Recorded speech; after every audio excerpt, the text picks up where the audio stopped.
Baik, selamat pagi anak-anak. Hari ini kita akan kembali ke mata pelajaran pelayanan farmasi. Jadi hari ini kita akan masuk ke kompetensi dasar yang kedua, yaitu tentang standar penampilan diri. Nah, di pertemuan sebelumnya kalian telah mengikuti ulangan harian dan ada beberapa anak yang mungkin belum mengikuti. Nanti silakan menghubungi langsung ke saya. Nah, untuk kompetensi dasar yang kedua ini kita akan membahas tentang standar penampilan diri dan tentang komunikasi. Jadi kita sebagai tenaga kesehatan yang bekerja sebagai pelayan masyarakat di bidang kesehatan, tentunya penampilan diri merupakan hal yang penting untuk kita perhatikan.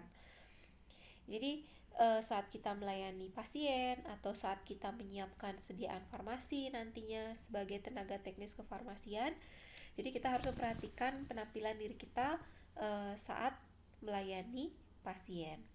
Nah, di kompetensi dasar ini nanti kita akan bahas tentang apa itu standar penampilan diri, kemudian penerapan penampilan diri, kemudian hubungan penampilan diri dan pelayanan prima, dan penerapan penampilan diri dalam konsep pelayanan prima. Selain itu nanti kita akan belajar juga tentang komunikasi. Jadi bagaimana kita berkomunikasi, tujuan komunikasi itu apa, kemudian kompetensi dalam berkomunikasi dan bentuk-bentuk komunikasi. Jadi ibu harapkan anak-anak dapat memperhatikan, menyimak materi ini dengan baik sehingga nanti anak-anak dapat paham bagaimana sih kita sebagai tenaga kefarmasian, standar penampilan dirinya harus seperti apa sih dalam melayani pasien, sehingga ketika penampilan diri kita sudah baik, maka akan muncul citra yang baik terkait dengan profesi kita.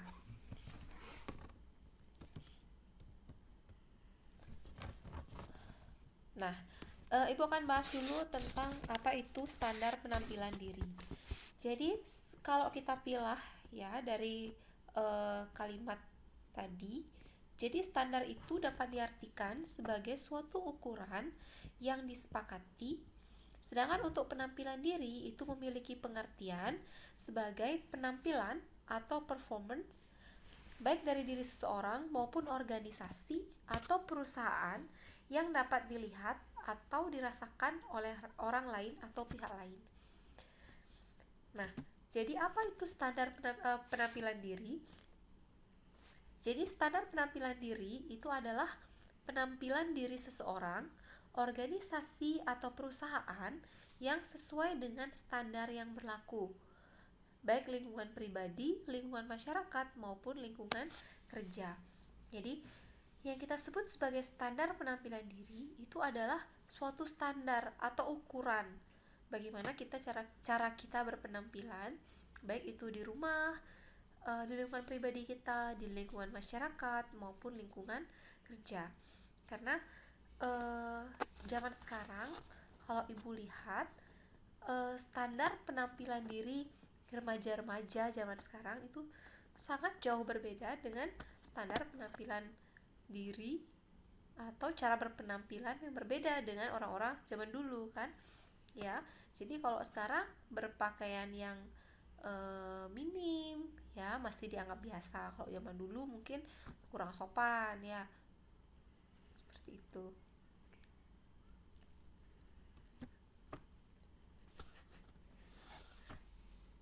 Oke, nah jadi penampilan ini adalah citra diri yang terpancar dari diri seseorang dan juga merupakan sarana komunikasi antara seorang individu dengan individu lainnya. Jadi ketika kita berpenampilan itu sebenarnya adalah citra diri kita. Bagaimana cara berpenampilan? Nah, itu menunjukkan citra diri kita. Kalau kita bisa berpenampilan yang baik, yang sopan, maka yang terpancar dari diri kita ya adalah kita memiliki citra sebagai orang yang sopan, orang baik. Begitu pula saat kalian misalnya melihat orang yang berpakaian terbuka misalnya di tempat umum, berpakaian terbuka, berpakaian celana pendek sekali, sependek-pendeknya, atau pakai rok sependek-pendeknya, tentunya akan terpancar citra diri yang bagaimana? Ya kurang sopan ya. Jadi penampilan diri itu adalah citra diri kita. Nah, kemudian penampilan yang menarik ini dapat menjadi salah satu kunci sukses kita dalam kehidupan sosial bermasyarakat. Jadi ketika kita sudah memiliki penampilan yang baik, yang menarik, maka hal itu akan menjadikan salah satu kunci sukses kita dalam kehidupan sosial bermasyarakat. Jadi masyarakat akan memandang kita, misalnya kita sudah berpakaian yang sopan, kemudian berpakaian sesuai dengan profesi kita, maka masyarakat pun akan memandang kita sebagai, misalnya profesinya sebagai apa, dokter, berpakaian sebagai dokter saat bekerja, yang mereka akan melihat kita sebagai tenaga yang profesional. Nah, selain itu juga orang lain akan merasa nyaman dan senang dengan penampilan diri yang enak dipandang mata. Kalian pun ketika melihat orang yang cantik, kemudian penampilannya serasi, sopan, kemudian rambutnya tertata rapi, riasannya juga pas, nah tentunya akan enak dipandang mata.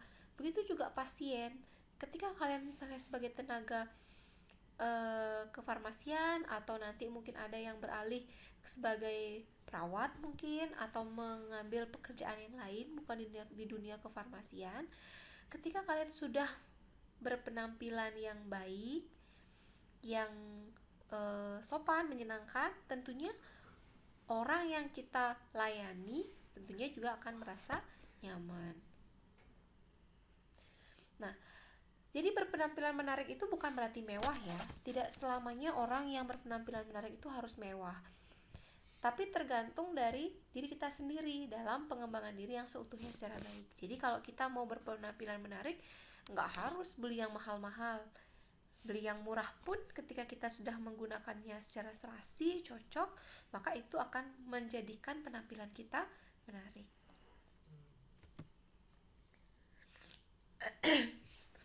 Penampilan yang menarik ini mengandung pengertian. Jadi ada 3 ya. Kalau kita sebut penampilan itu menarik, penampilan yang menarik itu adalah yang pertama, enak dan menarik dipandang mata.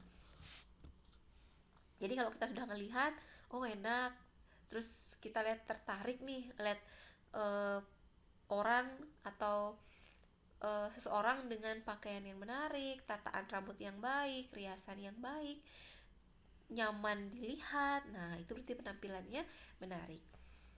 Kemudian kita sebut juga kalau penampilan yang menarik itu ketika memiliki kesempurnaan penampilan dalam warna. Nah, pemilihan warna pun sangat penting untuk menjadikan penampilan itu menarik.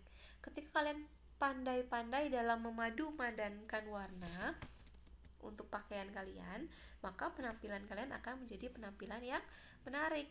Nah, tapi apabila kalian memilih warna yang tidak sesuai, yang tidak matching misalnya, nah penampilan kalian akan menjadi penampilan yang buruk, ya.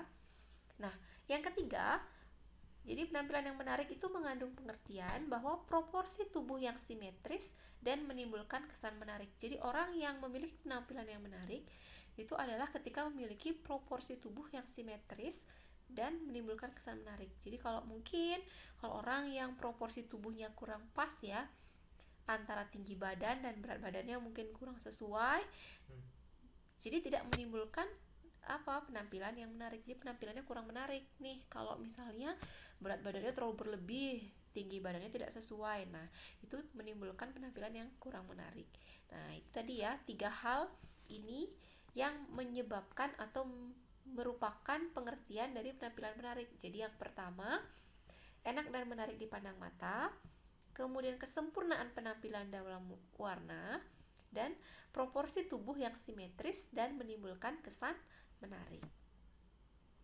Nah, dengan kata lain, suatu penampilan itu terlihat menarik apabila penampilan tersebut pleasing atau sempurna.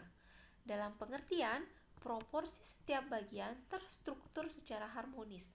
Jadi, yang kita sebut dengan penampilan menarik itu adalah ketika penampilan kita itu enak dipandang mata, kemudian warnanya atau komposisi warna pakaian kita itu sempurna, dan proporsi tubuh yang kita miliki itu simetris, nah di sanalah akan timbul yang namanya penampilan yang menarik. Jadi semuanya harus harmonis. Oke, nah ini dia penerapan penampilan diri. Jadi penerapan penampilan diri ini dapat dilakukan dengan membentuk penampilan yang menarik dan sempurna. Ya, jadi ini hal-hal yang perlu diperhatikan untuk mendapatkan penampilan yang menarik adalah, jadi gimana sih Bu caranya untuk mendapatkan penampilan yang menarik? Nah, di sini ada beberapa tips-tipsnya. Jadi yang perlu diperhatikan ketika kalian bertujuan untuk mendapatkan penampilan yang menarik dan yang menarik. Yang pertama, untuk mendapatkan penampilan yang menarik, yang perlu diperhatikan adalah pertama, sikap dan pembawaan, kemudian ekspresi wajah dan bahasa tubuh, kemudian cara berbicara, kemudian yang keempat itu kesehatan, kelima itu kebersihan dan kerapian, yang keenam tata rambut dan tata rias, yang ketujuh adalah tata busana. Nah, sebentar akan saya bahas ya. Nah, untuk mendapatkan penampilan yang sempurna, ini yang perlu kalian perhatikan. Yang pertama, memiliki rencana, kemudian rapi dan bersih, yang ketiga warna yang sesuai, kemudian yang keempat menggunakan ikat pinggang, yang kelima itu adalah sepatu yang sesuai, yang keenam menghindari perhiasan, dan yang ketujuh adalah tetap grooming. Oke, nanti kita bahas ya. Nah, ini dia hal-hal yang perlu diperhatikan untuk mendapatkan penampilan yang menarik. Yang pertama adalah sikap atau pembawaan. Jadi sikap yang baik ini akan menimbulkan kesan yang baik pula. Dalam hal ini, penampilan fisik seseorang memiliki peranan penting melalui cara mereka berjalan, cara mereka berbicara, cara makan, cara duduk, atau pula cara berdiri. Jadi, ketika kalian ingin mendapatkan penampilan yang menarik, kalian juga harus memperhatikan bagaimana cara kalian berjalan, cara kalian berbicara, cara kalian makan, cara kalian duduk, cara kalian berdiri. Itu harus diperhatikan. Jadi jangan sampai nanti ketika misalnya kalian duduk atau misalnya kalian berbicara dengan atasan, menimbulkan kesan tidak sopan. Kemudian yang kedua adalah ekspresi wajah dan bahasa tubuh. Jadi ini terkait dengan ekspresi wajah dan bahasa tubuh. Ini adalah hal dalam cara memandang dan sikap tubuh. Jadi cara memandang ini adalah pandangan mata saat melihat atau berbicara dengan lawan bicara. Jadi sikap tubuh ini meliputi sikap kepala, biasanya tegak, dan sikap wajah, alis, mata, bibir ya. Jadi kalau misalnya kalian mendengarkan pasien yang sedang menyampaikan keluhannya,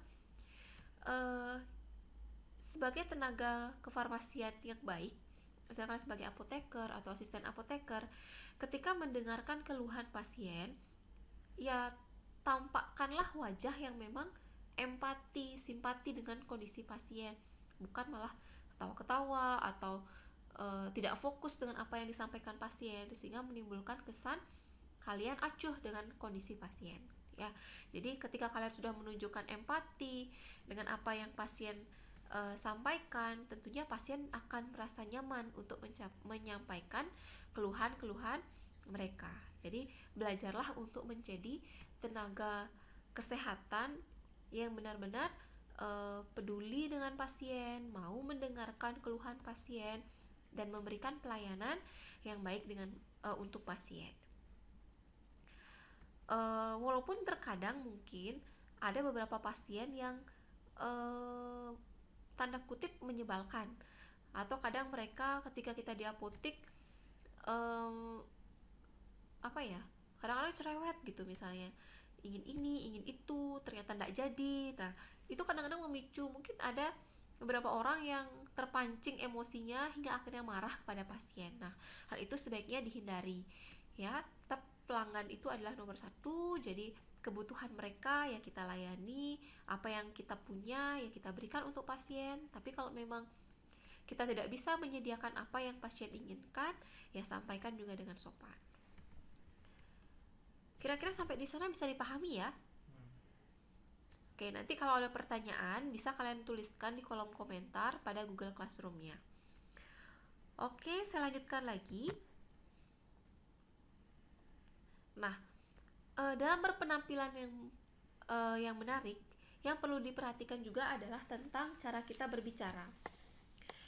Jadi teknik berbicara yang baik itu menuntut bahasa tubuh yang sesuai dengan pembicaraan yang dilakukan. Jadi suara juga harus disesuaikan dengan kondisi waktu, tempat, dan inti pembicaraan. Contohnya, jika pembicaraan itu mengandung makna marah, maka ekspresi wajah dan intonasi suara juga menyelaraskan dalam kondisi gusar gitu ya.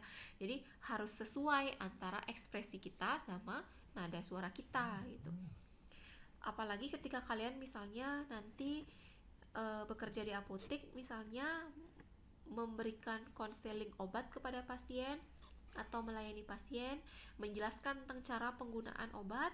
Nah, hal ini sangat-sangat penting untuk kalian perhatikan. Jadi pastikan suara kalian terdengar jelas oleh pasien, tapi juga tidak terkesan marah-marah ke pasien ya. Lihat-lihat juga pasiennya. Jadi diharapkan agar informasi terkait obat itu bisa sampai ke pasien dengan benar dan jelas ya. Kalau perlu kalian minta feedback ke pasien. Misalnya setelah kalian jelaskan obat, ibu ini paracetamol, sirup, obatnya diminum 3 kali sehari, 1 sendok takar. Kira-kira bisa dipahami bu? Ada yang kurang jelas? Nah, atau bisa diulang bu penjelasan yang tadi saya sampaikan. Nah, jadi seperti itu ya. Jadi harus ada feedbacknya sehingga kita bisa tahu pasiennya itu mengerti atau tidak dengan apa yang kita sampaikan. Kemudian juga perlu diperhatikan ketika kalian dalam hal berbahasa. Jadi kalau misalnya kalian melayani pasien orang tua yang mungkin tidak mengerti bahasa Indonesia, sekarang kita kan berada di Bali ya, yang mayoritas masyarakatnya itu bisa berbahasa daerah Bali. Jadi misalnya orang tua yang tidak bisa bahasa Indonesia, ya jangan paksakan mereka, kita kasih penjelasan penggunaan obat dengan bahasa Indonesia, ya gunakan bahasa Bali ya. Jadi paling tidak kalian harus belajar juga. Mungkin anak-anak yang tidak bisa bahasa Bali ya harus belajar, karena kalian kan akan ketemu pasien yang mungkin saja tidak mengerti bahasa Indonesia. Jadi jelaskan, ibu atau mbah dadong misalnya, niki obatnya minum peng 3 nggih, pagi cepok, siang cepok, malamnya cepok, sut ngajeng nggih gitu. Jadi dijelaskannya dengan menggunakan bahasa Bali juga gitu. Jadi pasiennya mengerti. Gitu ya. Kira-kira bisa dipahami ya? Oke. Berikutnya salah satu cara untuk berpenampilan menarik itu adalah kita harus memperhatikan kesehatan. Nah, kesehatan ini adalah hal penting untuk diperhatikan untuk memberikan penampilan yang segar dan prima. Jadi kesehatan ini harus dijaga dengan mengatur pola makan dan tidur yang teratur, jangan terlalu tegang dan lelah. Jadi ketika kalian misalnya sehat, maka itu akan terpancar pada penampilan kalian. Jadi wajah kalian lebih berseri, lebih cerah, kemudian kalian lebih percaya diri, kemudian tidak tegang dan akan lebih maksimal dalam melayani pasien. Jadi pastikan tidak begadang, kemudian makan makanan yang sehat, kemudian jangan terlalu tegang atau terlalu lelah. Berikutnya adalah memperhatikan kebersihan dan kerapian. Nah, biasanya ini kadang-kadang tapi saya lihat anak-anak sekarang atau remaja-remaja sekarang cukup sangat memperhatikan hal ini. Nah, biasanya kalau orang bau badan, misalnya bau mulut, nah itu hal penting ya yang dapat mengganggu, yang harus mendapatkan perhatian khusus. Kita akan melayani pasien, tentunya apabila kita memiliki bau badan atau bau mulut yang tidak sedap, maka ini akan menyebabkan ketidaknyamanan pada pasien, ya. Jadi ketika kita sudah berdandan atau sudah berpakaian dengan baik, serasi, warnanya baik, rambut sudah ditata dengan baik, riasan wajah sudah baik, tapi ternyata bau badan dan bau mulut, nah ini yang akan mengacaukan penampilan kalian secara keseluruhan. Dan juga kebersihan kuku juga harus diperhatikan ya, karena kita sebagai tenaga kesehatan yang akan meracikkan obat untuk pasien, tentunya kuku juga harus diperhatikan. Nah, kuku itu kalau bisa dipotong, tidak ada yang memiliki kuku panjang karena kalian akan menggunakan handscoon, tidak akan apa namanya? Kalau kuku kalian panjang ya tentunya akan menembus handscoon itu dan menyebabkan kuman bakteri itu bisa masuk ke sediaan yang kita buat ya. Nah, ini ada beberapa tips cara menghindari bau badan. Jadi untuk kalian yang memiliki bau badan berlebih, nah biasanya bau badan yang kurang sedap ya maksud saya. Nah, bisa dengan cara menghindari makanan-makanan yang berbau tajam dan merangsang. Jadi kalau kalian merasa, aduh, tapi biasanya ini anak-anak yang mendekat yang dalam masa pubertas biasanya produksi keringatnya berlebih sehingga menimbulkan bau badan.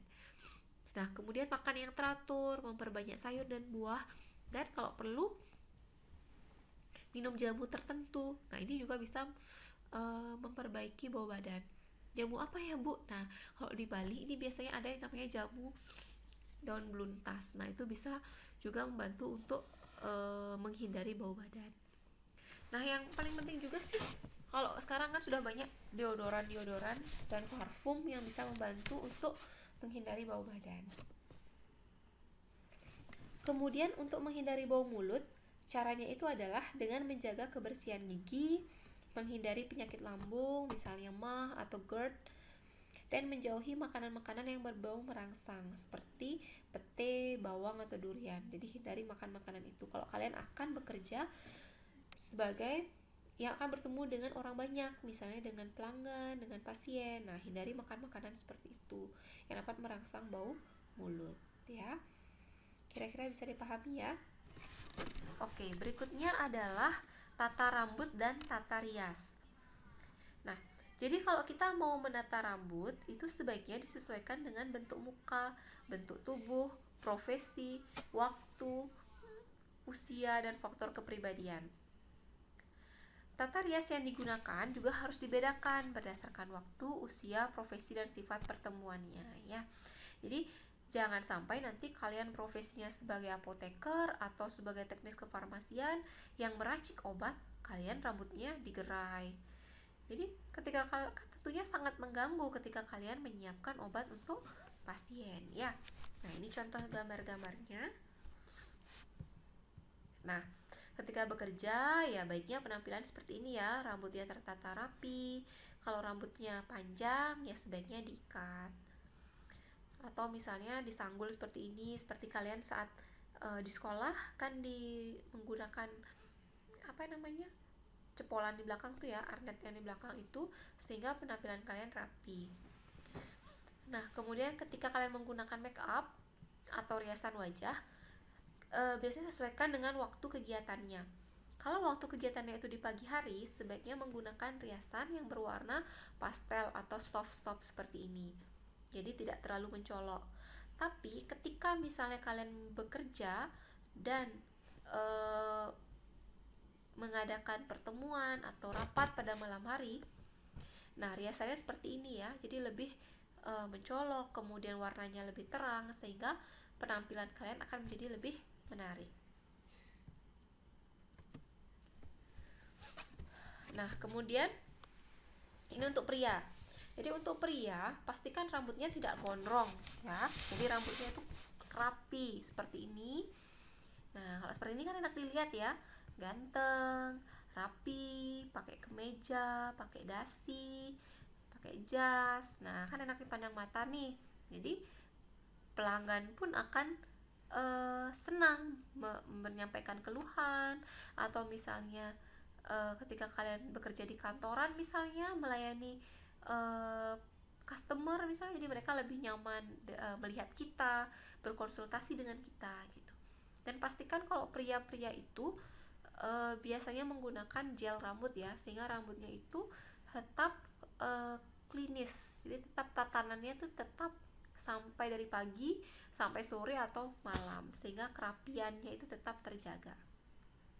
Kira-kira bisa dipahami? Bisa ya? Oke, saya lanjutkan lagi. Yang terakhir itu adalah tata busana. Jadi untuk mendapatkan penampilan yang menarik, kalian harus memperhatikan tata busana. Jadi busana itu tidak hanya sebagai pelindung tubuh dan penutup bagian tertentu pada tubuh saja, tapi busana juga memiliki fungsi lain, yaitu untuk memperindah diri. Nah, jadi berbusana yang baik ini akan menampilkan pribadi yang baik. Seperti saya di awal sampaikan tadi, ketika kalian sudah bisa memilih pakaian yang sesuai, pakaian yang tepat, yang sopan, maka akan timbul citra diri yang baik juga pada diri kalian. Tapi kalau sudah pakaiannya terbuka di tempat umum ya, oke lah kalau misalnya di kolam renang atau misalnya di pantai yang memang mengharuskan kalian berpenampilan seperti itu. Tapi kalau misalnya berpenampilan dengan rok pendek atau dengan celana pendek dengan bagian-bagian tubuh yang masih terbuka di tempat umum, nah itu akan menimbulkan citra diri yang kurang baik juga pada diri kalian. Jadi kalian sudah remaja, sudah dewasa, jadi ibu yakin kalian pasti tahu pakaian yang pantas kalian gunakan sebagai remaja, untuk kalian gunakan di rumah atau mungkin ketika bepergian atau nanti misalnya sudah bekerja. Jadi ibu harapkan kalian sudah bisa memilah-milah ya. Dan juga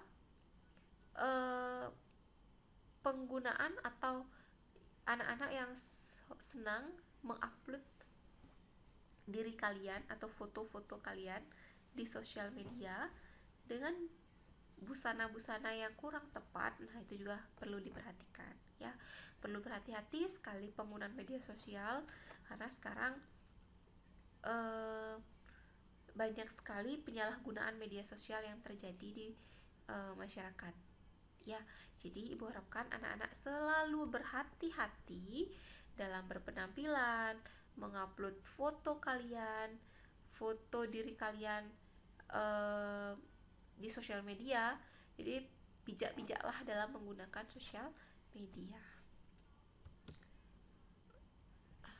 Nah, ini ya. Jadi contoh busana yang dipilih dalam bekerja biasanya itu adalah warnanya warna-warna pastel seperti ini. Kalau tidak hitam, warna gelap, bisa juga warna krem, warna putih, atau warna biru seperti ini. Nah, ini masih cocok digunakan ketika bekerja misalnya di kantoran ya. Nah, tapi kalau kalian sebagai tenaga teknis kefarmasian ya pakaiannya seperti ini. Biasanya pakai jas seperti jas lab kita di lab. Nah, seperti ini ya. Jadi sesuaikan dengan profesi kalian sebagai apa. Jadi kalau apoteker pun kita pakai jas apoteker, sehingga kalau kalian sendiri pun misalnya ke apotek kemudian melihat apotekernya atau seseorang menggunakan jas rapi, jas putih rapi, tentunya kalian akan memiliki kepercayaan terhadap apa yang dia sampaikan ke kita. Misalnya dia menyampaikan tentang obat dengan penampilannya sebagai apoteker dengan jas, tentunya kalian akan memiliki kepercayaan atas apa yang ia sampaikan gitu. Sehingga akan muncul kepatuhan dalam menggunakan obat gitu. Jadi penampilan diri pun akan terkait dengan kepatuhan pasien dalam penggunaan obat gitu. Oke. Selanjutnya, kita bahas sedikit tentang penampilan sempurna. Nah, ada 7 hal yang menjadi cara atau kriteria ketika kita ingin memiliki penampilan sempurna. Yang pertama adalah memiliki rencana.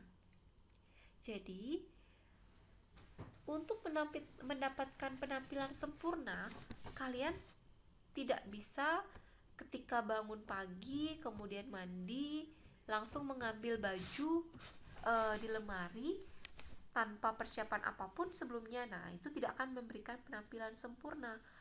Kalau orang yang memiliki penampilan sempurna itu harus memiliki rencana. Jadi kemarinnya, sebelumnya, jadi perlu merencanakan terlebih dahulu mau pakai pakaian apa, kemudian penampilan apa yang akan dipilih untuk hari berikutnya, untuk besoknya. Jadi semuanya sudah dipilih di hari sebelumnya, sehingga keesokan harinya ya tinggal pakai aja, gak usah milih-milih lagi gitu. Begitupun kalau kalian sekolah, kalau kalian ingin penampilan kalian sempurna hari ini misalnya kalian penampilan kalian sempurna, ya dari kemarin kalian harus siapkan dulu mana dasi saya, mana ikat pinggang saya, mana baju saya sudah disetrika apa belum, roknya mana, celananya mana, sepatunya sudah disemir atau belum. Jadi semuanya itu harus di planning dari hari-hari sebelumnya. Jangan sampai besok paginya udah mau berangkat sekolah, udah bangunnya telat, baju belum disetrika, ikat pinggang hilang entah kemana, kaos kaki cuma ada satu. Nah, disitulah yang menyebabkan penampilan kalian berantakan pada hari itu. Ya, kira-kira bisa dipahami ya. Jadi saat waktu-waktu sekolah inilah sebenarnya kalian belajar untuk bagaimana kalian menjadikan diri kalian itu memiliki penampilan sempurna. Jadi ketika kalian berangkat sekolah, penampilan kalian sudah lengkap, baju disetrika, wangi. Nah, itu akan menjadikan penampilan kalian sempurna. Ketika penampilan kalian sempurna, kalian pun akan merasa nyaman karena untuk belajar karena sudah wangi ya. Bayangkan kalau misalnya kalian pakai kaos kaki yang sudah kemarin sudah semingguan nggak pernah dicuci, waduh baunya masuk lap lagi isinya. Aduh, pakai kaos kaki sepatu dilepas, sudah menyebabkan satu lap itu keracunan ya, keracunan bau kaos kaki. Nah itu misalnya. Oke, berikutnya untuk mendapatkan penampilan sempurna yang dilakukan itu harus rapi dan bersih. Jadi pakaian ini harus disimpan dengan rapi dan baik. Jadi biasakan membilas pakaian itu dengan pelembut atau mengharumkannya dengan pelicin pakaian ketika disetrika.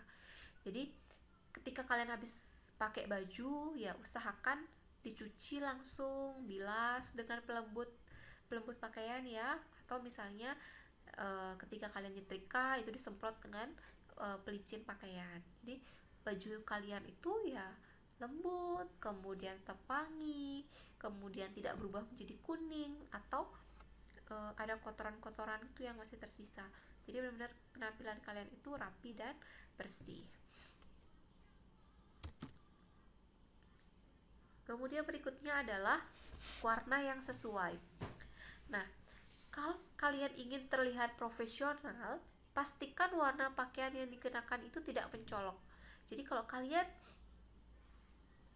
nanti bekerja atau melamar pekerjaan, pastikan kalian memilih warna pakaian itu yang tidak mencolok. Jadi pakaian yang dipilih itu memiliki desain minimalis dengan warna kalem, atau misalnya warna kalem itu misalnya putih, krem, atau misalnya warna gelap ya, tapi senada dan rapi.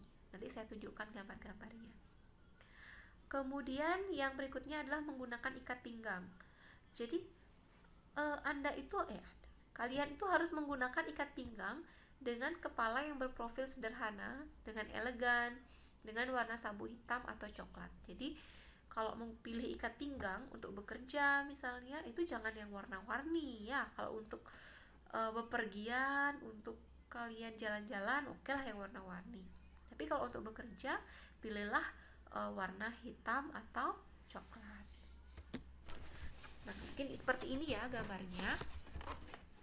Nah, ini warna-warna pakaian yang bisa kalian pilih ketika kalian misalnya melamar pekerjaan atau nanti bekerja di kantor, bisa dipilih seperti ini. Nah, kalau seperti ini gimana misalnya pakaiannya? Sesuai nggak kalau untuk bekerja pakaiannya seperti ini? Gimana? Warnanya terlalu mencolok ya. Kemudian kurang sesuai juga kalau misalnya kita pakai untuk bekerja, terlalu ribet nih ya. Oke, ini kurang sesuai. Nah, kalau ikat pinggang ini yang cocok ya kita gunakan untuk bekerja. Jadi yang warnanya hitam seperti ini atau yang warnanya coklat. Kemudian ini gespernya ya. Gespernya ini simple, sederhana ya, seperti ini. Jadi warna hitam dan memiliki gesper seperti ini yang simple dan sederhana.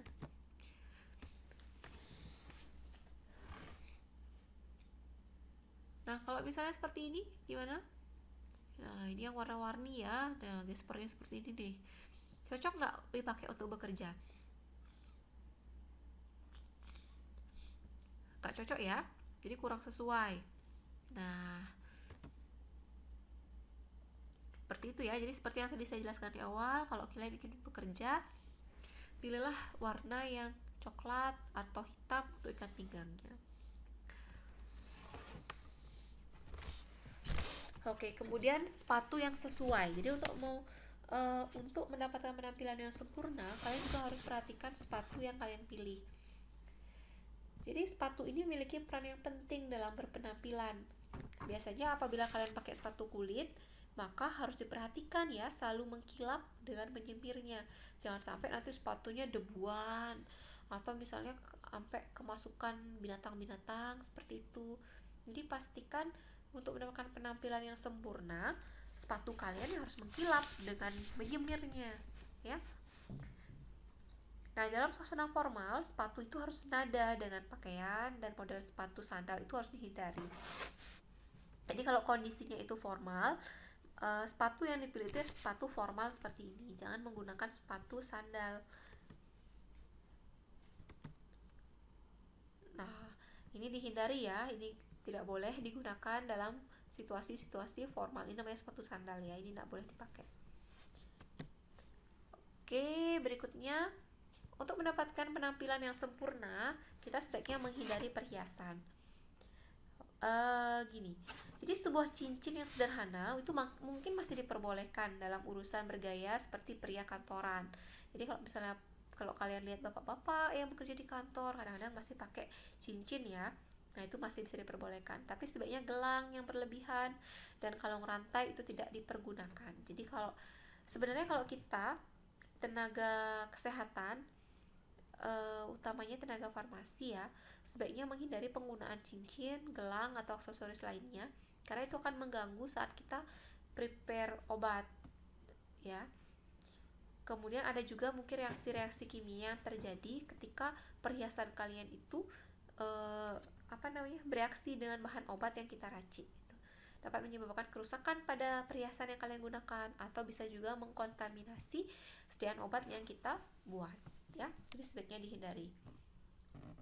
Kemudian yang perlu dilakukan lagi untuk mendapatkan penampilan yang sempurna itu adalah tetap grooming. Jadi kuku kita ini tidak boleh terlihat panjang dan kotor atau rambut tampak berantakan ya. Jika menggunakan pengharum badan, sebaiknya pastikan beraroma lembut. Nah, kadang-kadang ada orang-orang yang menggunakan pengharum badan tapi baunya itu menusuk hidung gitu. Pernah nggak kalian mengalami itu? Jadi baunya itu terlalu kuat, strong, berlebihan, jadi tidak wangi, malah akan menyebabkan mengganggu lingkungannya, mengganggu rekan-rekan kerja atau mungkin customernya. Nah, jadi kalau mau pilih pengharum badan itu sebaiknya pastikan yang beraroma lembut ya. Nah, ini contohnya. Kita bisa menggunakan perhiasan, tapi pastikan menggunakan perhiasan yang tidak berlebihan ya. Seperti ini kan perhiasan-perhiasan yang sederhana yang bisa kita gunakan. Nah, kalau kita lihat nih, kuku tangannya. Kalau kalian misalnya sebagai pelanggan atau sebagai pasien, mau dilayani dengan tangan yang mana kira-kira? Tangan yang ini apa tangan yang ini? Pasti tangan yang ini ya. Tangan yang bersih, yang kukunya bersih, terawat, kemudian tangan yang tidak kotor. Karena ketika kalian melihat ini tentunya kesannya adalah tidak sehat ya, tidak bersih. Kalau kita sebagai tenaga kesehatan yang menyiapkan obat untuk pasien, pastikan ya kuku tangan kita itu bersih.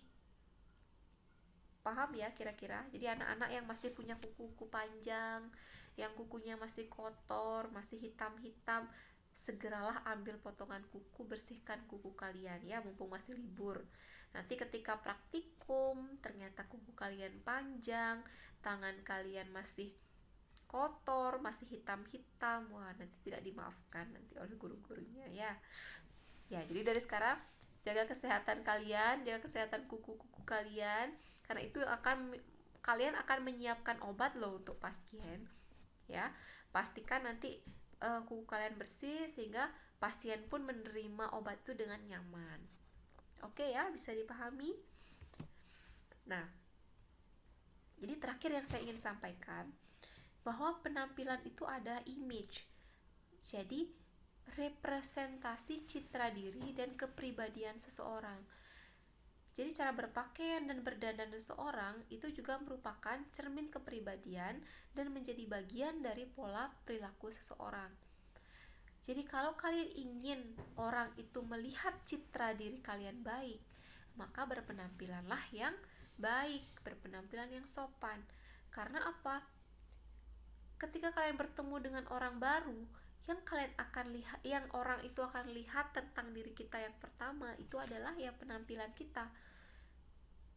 Mereka belum tahu kepribadian kita seperti apa, apakah kita memiliki pribadi yang baik atau kita berkepribadian buruk. Mereka tidak akan tahu, tapi mereka menilai diri kita dari bagaimana kita berpenampilan. Ketika kita berpenampilan yang buruk, ya tentu citra diri yang muncul, yang diterima oleh orang itu ya kita adalah orang yang buruk ya. Kira-kira bisa dipahami ya anak-anak? Oke, jadi mulai sebentar, kalau misalnya kalian akan jalan-jalan keluar mungkin, atau mungkin akan berada di rumah misalnya, ataupun dari rumah sekalipun ingin foto-foto misalnya selfie, ya tolonglah berpakaiannya yang baik ya, karena itu adalah cerminan diri kalian. Baik, mungkin untuk hari ini demikian yang bisa Ibu sampaikan. Untuk pertemuan berikutnya nanti kita akan bahas tentang berkomunikasi, kemudian tentang juga bagaimana hubungan antara penampilan diri dan pelayanan prima, kemudian penerapan penampilan diri dalam konsep pelayanan prima. Jadi untuk pertemuan selanjutnya kita akan bahas itu, setelah itu baru kita akan ulangan ya. Baik, kalau ada pertanyaan silakan tuliskan di kolom komentar. Jadi keaktifan kalian akan sangat Ibu nilai. Jadi anak-anak yang jarang-jarang nanya, jarang-jarang menjawab, apalagi jarang-jarang absen, ya pasti akan nilainya akan berbeda dengan anak-anak yang aktif ya. Oke, sampai di sini. Semoga anak-anak selalu sehat, selalu di rumah saja ya, tidak kemana-mana dalam kondisi COVID ini ya. Semoga anak-anak selalu sehat. Oke, demikian, selamat siang.